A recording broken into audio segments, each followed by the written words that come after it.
If you're interested in learning about careers but don't always have time, the Interviewing People 10-minute highlight shows are the solution.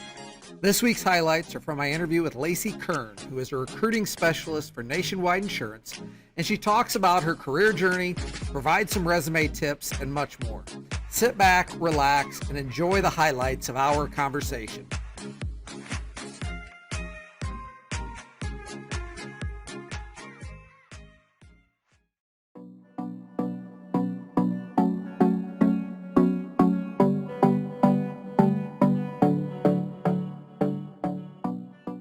So, connections can be anything from family members who know someone to family friends to networking that you've intentionally done through maybe things on your campus as you're starting your college journey.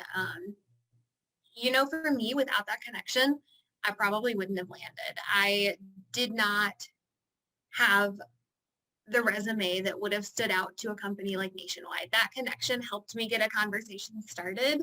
And I honestly probably owe what I'm doing today to that person who was willing to connect me. I've seen it help other people as well who are maybe struggling. Maybe they've got a career gap and they're trying to get back in the workforce. And, when you build a relationship with someone on the inside through a mentoring program or, whether it's church, school, anything you're doing, when you build that relationship, know that every relationship matters. And I think what I would call out with that too is first impressions matter because you don't know who that person is when you're meeting them. So putting your best foot forward all of the time is just critical in life. So, always put that best foot forward, introduce yourself in a way that shows who you are, and then let people see who you are. You really don't know where it's going to land you.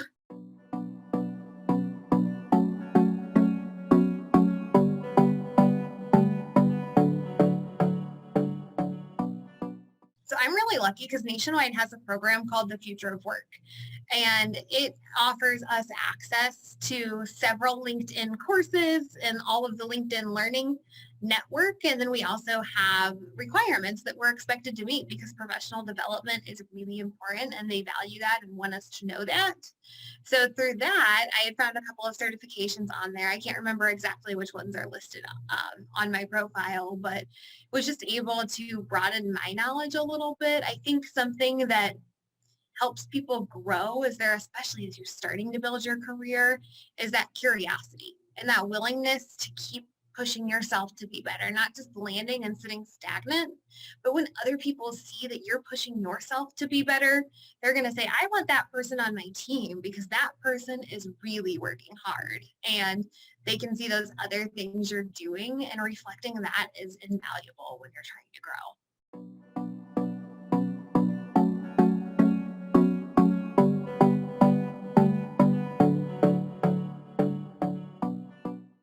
I'll share a little bit about what I did right after college because I think it relates. So right after college, I was in retail management and then property management. And in both of those cases, I was tasked with hiring individuals and training individuals and really getting them up to speed. And something I found that I really enjoyed about that was when people really clicked in their jobs and the role just made sense to them and they knew what they were doing and they were able to be successful. And then when this role came open, I was like, oh, okay, I can bring people in and place them in those jobs that hopefully they're going to click in and they're going to feel happy in. So part of, my passion that's fulfilled is just getting people into roles that they're happy in. Because a lot of times when people are job searching, they're either unemployed or they are unhappy with their current employer for any number of reasons, whether it's work culture, hours, the role itself. So you want them to land somewhere where their quality of life goes up. And I feel like I'm at a company where I can help people's quality of life increase.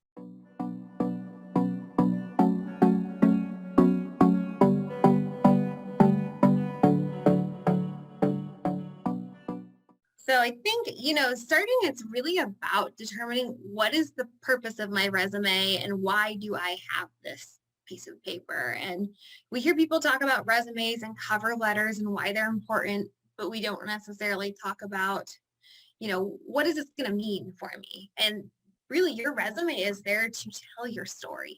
And it's there to tell your story in a concise manner that lands you an interview where you can then go in depth in your experience, and you can share more about why you're a great fit for the role. When you think about your resume, you're trying to demonstrate your value to someone on paper. And that is extremely challenging to give, 1 to 2 pieces of paper and tell someone why you're a good fit for the role and why you want to be a member of their company and contributing member to who they are. And then, the biggest thing to think about with a resume is that is 90% of the time all the recruiter has to go off of. And if I'm looking at an opening I have and I have 20 resumes and I need, maybe 2 hires out of that, that's all I'm going to have to start your story and to start to say, okay, out of these people, which ones are the most qualified for this position? Which ones should we start conversations with? So it's all about presenting your qualifications and then using concise phrases and quantitative things that really show what you've done and what you can bring to the table so that you can tell your story and really get to bring that to life on the phone with a recruiter.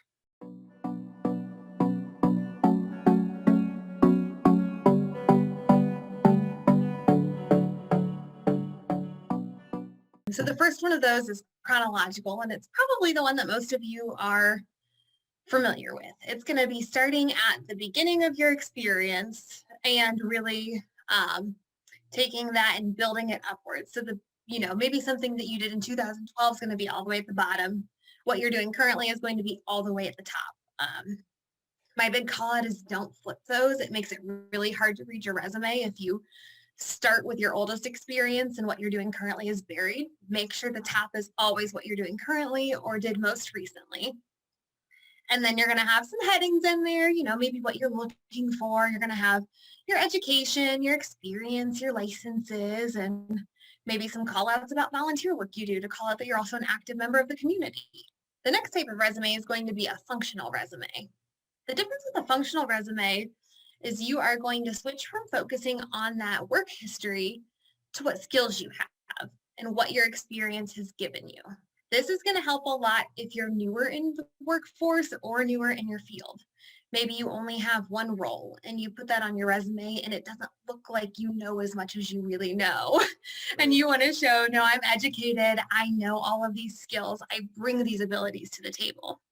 You want to do that more as a functional resume that calls out those things and, fill in maybe gaps in your work history. So maybe you've had a couple of years off. And I know this is mostly targeted at students who probably don't have a lot of gaps in their work history. But if you're watching this as a professional, then, fill in those gaps with the functions that you serve and what you can do.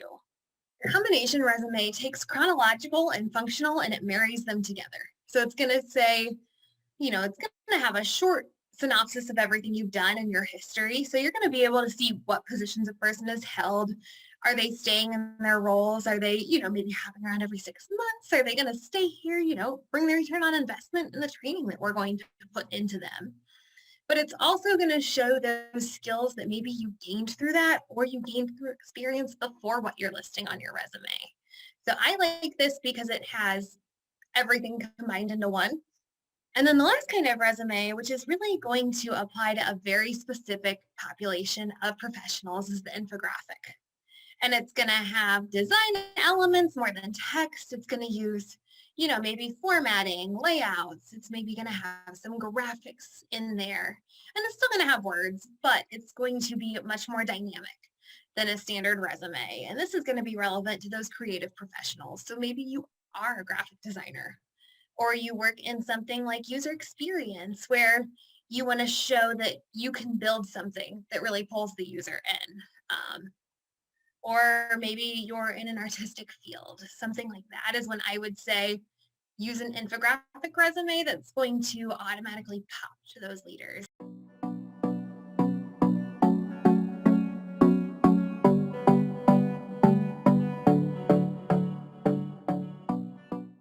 Developing people and seeing them grow in their own careers and be successful and be ready for promotions and more responsibility is the most rewarding thing to me personally. Thank you for watching this episode showing highlights of the latest Interviewing People career cast with Lacie Kern. And to make your Mondays better than ever, Subscribe so you can hear more career stories from those who are actually doing the work. Thank you for watching, and as always, remember that the best part about Mondays is interviewing people.